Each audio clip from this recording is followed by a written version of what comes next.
Yeah. Gotta aim for the top like. Hold up. Yeah. I can never doubt myself. I know better. All of you critics be acting like you know better. Here's a fact. If you ask yourself that question, does this feed my faith, my family, or my finances? And it doesn't. If you do that, I guarantee it'll guide your decisions.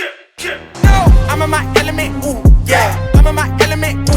Welcome to the Now or Never podcast, all things entrepreneurship. People who just take life and kick it square in the ass. I am your host, Tim Rexius, and my special co-host, my wife, Mrs. Brittany Rexius. What up? What up? I just figured I have Notorious on today, dude, so. That's a sick ass shirt. Anyways, we missed a week. Just things got crazy. I think a little just audio issues last week, but and it wasn't honestly probably my best because I was just in a bad mood. Yeah. But I had a lot of comments after the last episode and the snippet, which funny enough, that little snippet on Instagram, I think I'm at 40,000 views. It got shared like 400 or 500 times. I'm like, so people like a little authentic Tim, huh? You like it when I get a little pissed off and amped up.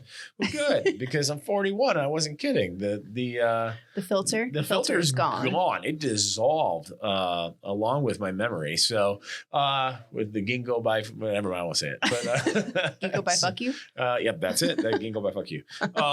And I think that's what people need more of right now. Real authenticity, real truism to who you are and then what you actually think. People end up buying brands that we represent because they buy who we are.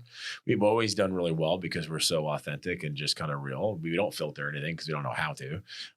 That's been a kind of ongoing theme. And it's a question I get a lot from people is, are you afraid of negative backlash? And I think we've seen this a lot over the last couple of years, and I think it's getting outplayed at the moment. But here's the thing.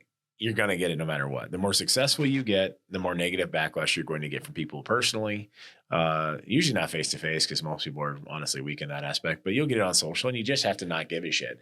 I always wondered that myself many years ago, looking at even politicians, looking at people who were quote unquote famous, but successful, and how they dealt with the negative comments, and found out they don't read them at all. Nope. Whatsoever. And and now I listen to Joe Rogan do a podcast like 3 weeks ago, maybe. Yeah. And he goes, I've never read the comments. It's been years. And so he goes, we're going to do a little test because they record it, right? So he makes a post with this guest on his podcast, and he had 27 comments in like 7 seconds, which is mathematically impossible. It's on Instagram to show you how many bots there are. So, some of you guys get into some shit you probably shouldn't get into, especially if you're in business on social media that may cause some of that certain, keywords, trigger words. But you just got to understand that maybe they're real, maybe they're not. Who gives a shit? At the end of the day, greatness doesn't come out of comfort zones. It doesn't come out of a place of complacency, and it doesn't come out of purely positive reinforcement from other people. It's like our son yesterday played a baseball game. Yeah. He's 9. And I'm sure the other parents think I'm insane. That's fine. I don't care. And they got their ass kicked. They should have won. And they should have won by a lot. Mm-hmm. And I don't find any morality in losing for the benefit of somebody else, just my personal opinion. Yeah. But, he hung his head. He got frustrated. And as a leader, you cannot visibly show that kind of giving up attitude, and he's 9. So it's a development of his age. And I do this in business. I do this in life. People ask me, is this really who you are? Yes. Ask my wife. Is this really who I am? Yep. What you see is what you fucking get. And I'm not playing. I do this with every aspect of my life because I'm interested in winning. It's not just a sports thing. Winning in life in general comes down to the people who are willing to do shit that other people aren't willing to do. And I'm willing to do that shit. Yeah. It's the dedication to be disciplined to get progress towards perfection. And that's really what it is. Are you dedicated enough to discipline yourself to create and make the habits of a true champion? And if you've never won a championship in something, if you've never got the gold medal, not a participation trophy bullshit, but an actual gold medal, you understand that feeling. And it's not just in sports, guys. It's in life in general. It's in business, and taking that same attitude. So, we have a deal. Because and the thing is, and I'll give this to Noah, our 9-year-old. He understood where I was coming from because I preach in my house a lot. And thanks, honey. Repetitively, it's probably fair. So I said, like, listen, next time I catch you hitting a ball and watching it, he wants to watch the home run happening. Well, it doesn't happen that often. So he got caught. At first, he should have made it. It hurts his team because of his own ego, right? Yeah. And his attitude. And then he's mad and he throws shit. Like, I have no problem marching to that dugout and telling him I'll put my size 14 up his ass and I'll pull him off that field. And I'm serious. I've done this. That guy scared all the other kids and their parents. I don't care. My job is to raise my son to become a winner, to have a winning attitude, to realize he has to do it and he has to be a leader by example. So half the time from behind the dugout, I'm yelling, be a leader, be a leader. Be a leader. And it's repetitive so much that other parents start chiming in. You heard it yesterday. We're like, be a leader. I will not stop fucking saying it. Because if you're getting your ass kicked, if you as a person on your team, whether that be in business or in sports, has the attitude, says, we're going to get this done, and you have that confidence, people will come along with you. As much as our media is obsessed with negativity, social media negativity, people want to find somebody to cheer for. People want to be positive. You just have to lead to get there. Yeah. And so I'll do it from sports to business to life. And so the deal is next time you get caught in a ball, it's 10 push-ups. Every time after that, it's adding to it's 12. Then it's 14. I go, so either A, you're going to get real jacked up or you're going to learn to stop watching the fucking ball. And he goes, well, how about if I do it when I have a bad attitude when I'm playing in the field too? That's a great fucking idea. Yeah. And sure as shit, we weren't with him last weekend. And found out from other parents he was doing his 10 push-ups on the sideline. Yep. In between innings, in front of everybody, because that's what I said. You will do this as an example, representation of what discipline does to become a champion, period. That we will hold ourselves to a higher standard than what society does. Because society's standards are bullshit. You need to hold yourself to a higher standard of what you're trying to accomplish. And so yesterday, when he was playing catcher and when he was playing third, he played both. He had a bad attitude, hands in his head. Oh my God, da, da, da. And I go, that's 20. I go, that's 30. And I was pissed. And I came at the game and the coach gave them, and he's still smiling. Why the fuck are you smiling? Yeah. But a lot of our family came to watch the game. I said, that's 30 push-ups. He goes, no. He goes, it's 14. You said 2. That was in the same inning. I'm like, all right, that's technically correct. I did. So he goes, I'll do what? I'll do 15 push-ups. So he dropped all of his shit while their kids are running around wanting, Gatorades and popsicles and shit. And he's racking out 15 pushes like a damn man in the middle of the dirt so both teams were watching this and the parents. Now, call me a nutbag, call me psycho. I don't give a shit. It's raising a strong person. It's raising somebody who can look at the challenges ahead or the challenges within themselves and overcome those. Because if we let him just hang his head and the woe is me bullshit, that causes a future of woe is me's, and people that have a woe is me attitude, they don't make it for shit in life. They don't. And people, not to be rude. And like, people who expect it easy in business and all of a sudden they hit that brick wall, that roadblock, they give up. Yeah. Because they haven't had to have that disciplinary, dedicated action to achieve a result.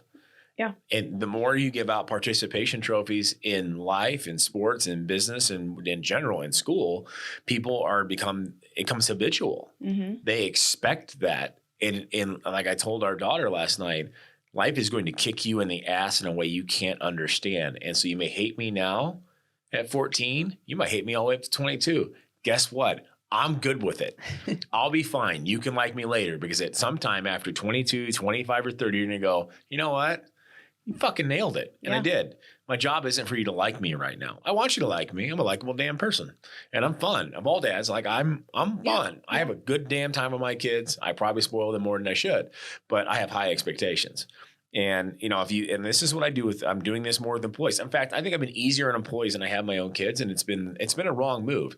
And that's another part of being a CEO or CFO of a company is you have to admit when you fuck up. And it's hard to correct what you have allowed as bad habits. Yeah. And I know that we have new contracts with our staff. Here's what we're expecting. We actually made the job easier. It's structured. Here's what it is.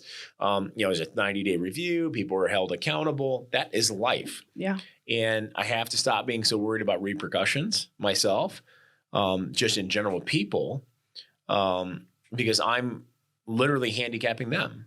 Yeah. and what their greatness is. Because a lot of people love the structure. They do, and most everybody did. And I said, and it's just a thing, and it's an adjustment for everybody. And it's when we're used to X, Y, Z, and I'm trying to go back to A, B, C. It's of course people I expect to have reservations. People, sure, yeah. And we had the conversations with several. I'm like, here's what we're doing, here's why we're doing it, and we'll see how it goes. And so far, it's been very positive. And I realized I was making my staff do shit with their time that didn't improve their paycheck. Yeah. And that's wrong of me to have standards for them that don't improve their financial situation when it's a job. So you know what? I'm going to remove this so you have more time to do that, which will improve your income. And as a CEO, like we just look at the CFO, owners of companies, we just look at shit that needs to get done. Yeah. But we need to realize, why are they here? What is their main driving force? They may like the industry, they may like the brand. In the day, they want to get paid. So let's help them get paid. Yep. Because more sales allows me to hire the people to do that shit that they're not supposed to be doing in the first place. And that was kind of the whole structure. But, I do this with everything. If you're seriously, you have to do this in your life. You have to make your Power 5 list. Andy Frisella's got a really good podcast many years ago on the MFCEO project talking about the Power 5 list. I do it. JD, I talked to us on our staff. They want whiteboards. I'm writing them down. I've been doing it. Yeah. I'm way more productive. And here's the shit that I have to get done. Here's the shit that needs to get done. There's a difference. Eating my meals, that's something that you have to do. The stuff that I need to get done is stuff that's going to further my career, my family. And that's stuff that you can always push off till tomorrow, Tim. And then every time I get to tomorrow, I'm like, God damn it, past Tim, you lazy bastard. Get your shit done. I need to change my 4:30 a.m. alarm to Power 5, bitch. Yeah, that's it. Get my ass that's up. it. And I do this. It wasn't just with our son yesterday. I get home and our daughter, and I know they don't listen to this, so I'm good. She wants to do dance. She's going to be a freshman in high school. And I said, no. I know I got made out to be the bad guy. And like I said, I'm okay with you disliking me now. You may dislike me for 10 years. I'm good with it. Yeah, I am, because I've seen what happens. We've been employing so many kids over the last, 13, 14, 15 years. What happens when parents don't? Yeah. And you expect me to fix it. And all I'm going to do is end up firing your kid because I can't fix something that it doesn't want to be fixed. Yeah. Because like I said, if you create these habitual patterns, it's very hard to break them. And we're facing that right now with some of the staffing changes we're making all around the companies just to be organized. Because, shit, I'm going to die of a stress heart attack before I'm 50 if I don't. But, our daughter, and then I said, well, no, like your grades sucked last year to a certain degree, way below your potential. And you did show choir, you did dance, you did volleyball, basketball, track. And that's great. You're being involved, but you have to make the grade.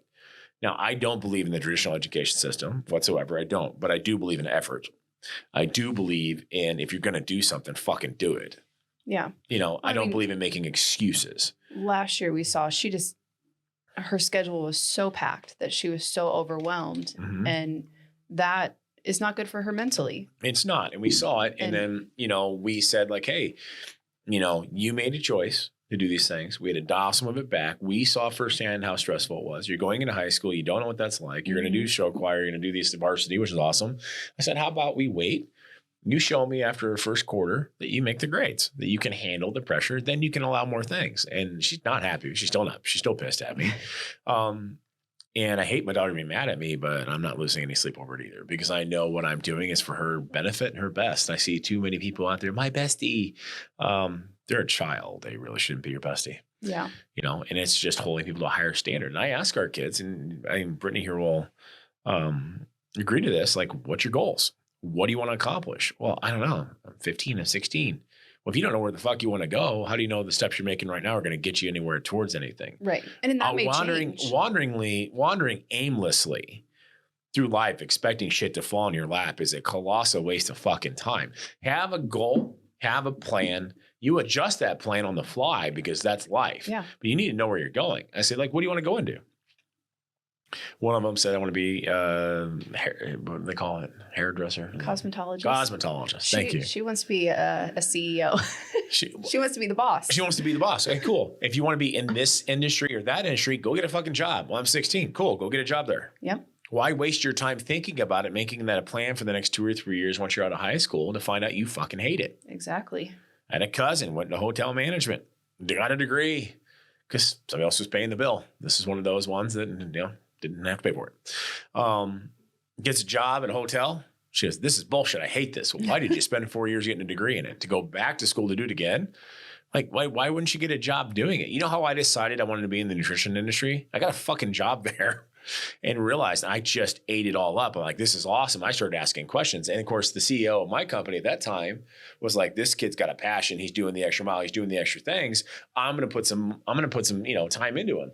I do the same thing with our high school going to college kids. Like, hey, what's your top 5 things you want to learn over the next 90 to 120 days? Yeah. And if you do your good job for me, I will find a way to teach you those things. So you're getting something out of this. If you're sitting here just cashing a check, I had this message from a franchisee. Like, I go, dude, if they're just an ass in a seat to get a discount and a check, they got to go. They got to go, because at the end of the day, you're trying to build a culture, not just a brand. You're building a culture of what's acceptable and what's not. And there's a reason why we're still standing here where so many other stores went out, because we're trying to build a culture of acceptability. We also hit a snag, as a mistake, as I've already admitted, was that a lot of people didn't want to work. It's a real pain in our ass. Like, we've never seen. The last 24 months has been like nothing I've ever seen in my life. Mm-hmm. And so we were whole like, okay, well, there's only 2 of us. There's a lot of stores. Like, how are we going to handle this? So we started letting people slide on things. The problem is, if you let people take an inch, you'll find out in a year that you're 10 miles from where you started. Yeah. And you just can't. And you can't be worried about the repercussions. You have to hold your ground firm to your standards and your culture of your goals and your expectations.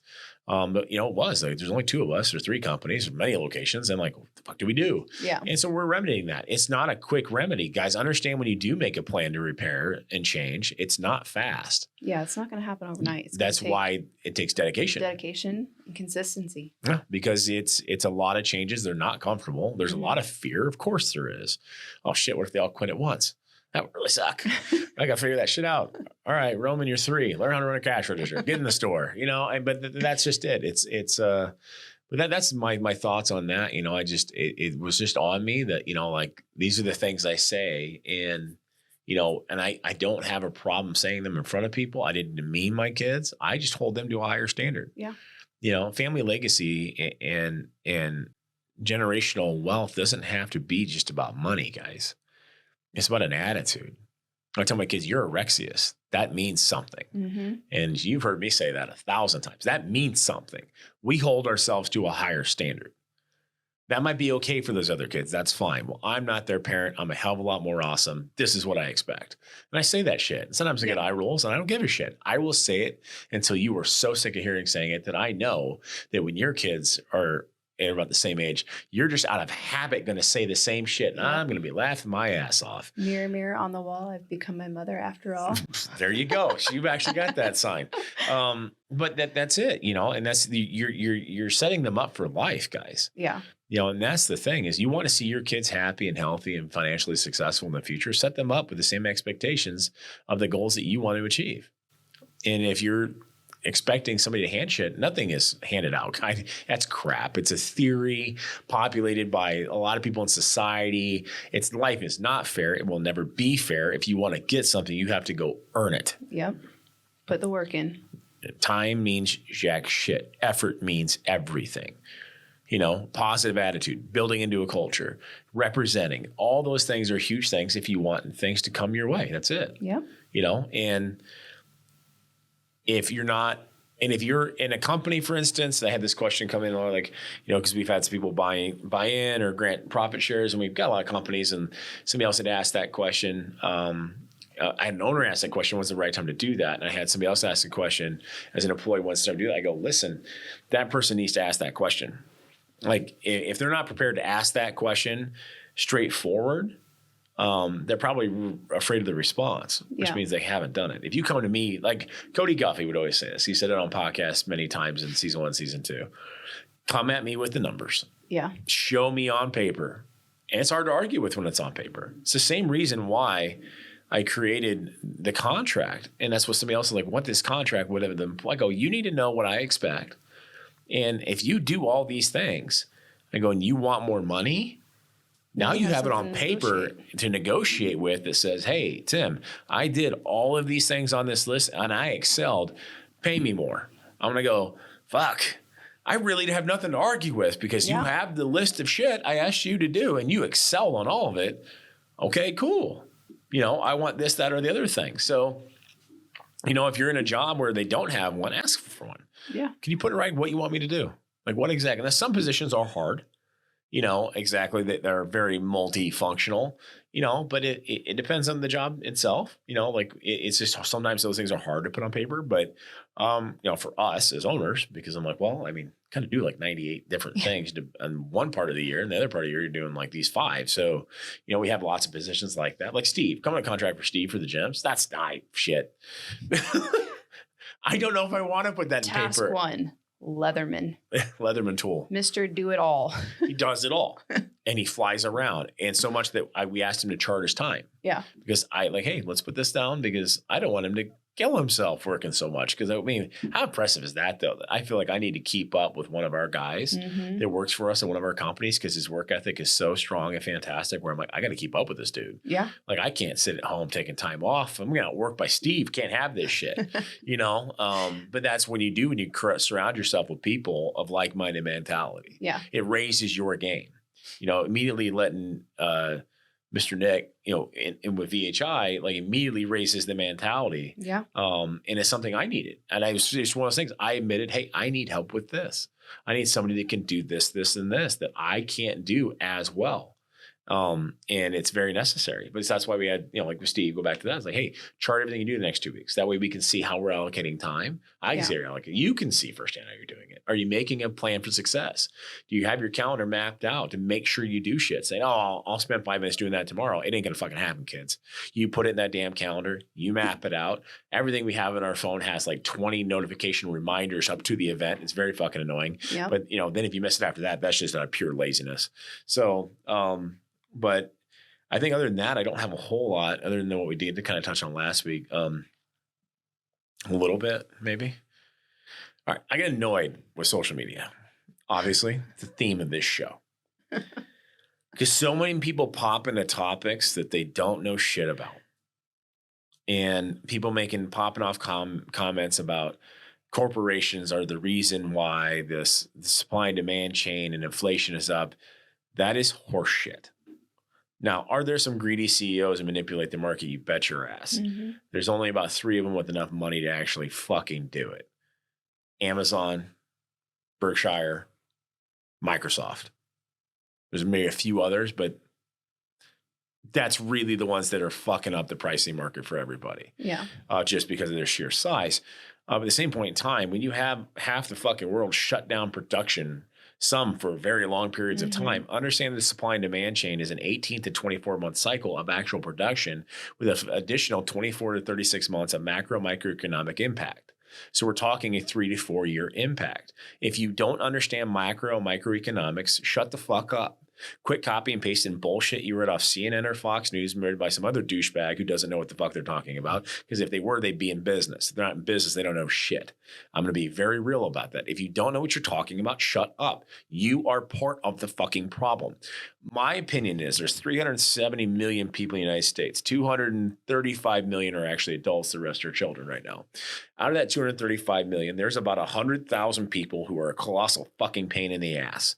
There are about 100,000 people out of 235 million adults that are those people who jump in on every conversation for the fact of arguing, who copy and paste but don't actually understand anything, who will not ever say it to your face, who are the kind of people who cause hatred and cause cancel culture, cause that bullshit on both sides. Yeah. Okay. Oh, yeah. It's both. There's equally crazy on the extremes of both. But the problem with social media is it makes people think they're everywhere. They're not. I would say, in my opinion, 90% of our population does not have their head firmly up their ass. It's only about 100,000 people who are absolute quadruple jackasses. So have faith, my dear friends. The morons will breed themselves out through incest. Anyway, so more likely. Well, they were. It's despicable. I just see too many posts where I'm like, all of a sudden people arguing. It's obvious you don't know what the fuck you're talking about. I feel like social media should just go back to all positivity. I should go back to sharing pictures with your high school friends and back to what it was. It's negative as shit. It was a business tool before, but now Facebook's not a business tool. Yeah. They want you to pay for everything. Like you can't get, and literally the algorithms, like I talked about the bots on the Joe Podcast, that shit's everywhere. You can't get anything organic anymore. I was going to say, even when you trying to charge for business, you get trolls on there that have nothing to do or have no idea about the product. And they just want to go talk bad just because people just want to breed negativity. Stay the fuck away. Yeah, Keep just the negative vibes away. You know, it's a show that, you know, it's things that come out of organic places are real. Look at our OPP popcorn, which we're rebranding to the Omaha Protein Popcorn Company. Still OPP? Still OPP, baby. You know me. You know what OPP? All right. So we have been working on this product for 4 years. And, you know, understand it's a costly adventure. Yeah. 20 pounds of terrible batches. Brittany, I gained 20 pounds of taste testing went off some terrible shit. Terrible batches.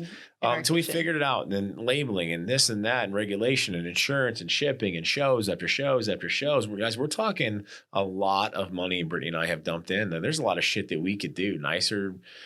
Things at our house. I wouldn't have to be the one grinding away in our goddamn basement like I hire somebody to do. But a lot of the sacrifices made to find out that finally last night, we had an email that we made it into a national chain of 323 locations. This is big time because in this particular industry, I don't announce anything yet because I don't know what I can and can't say. Yeah. That the other ones who have the 3,000 locations and the 5,000, they jumped suit. Like we got into the premier one after 4 years.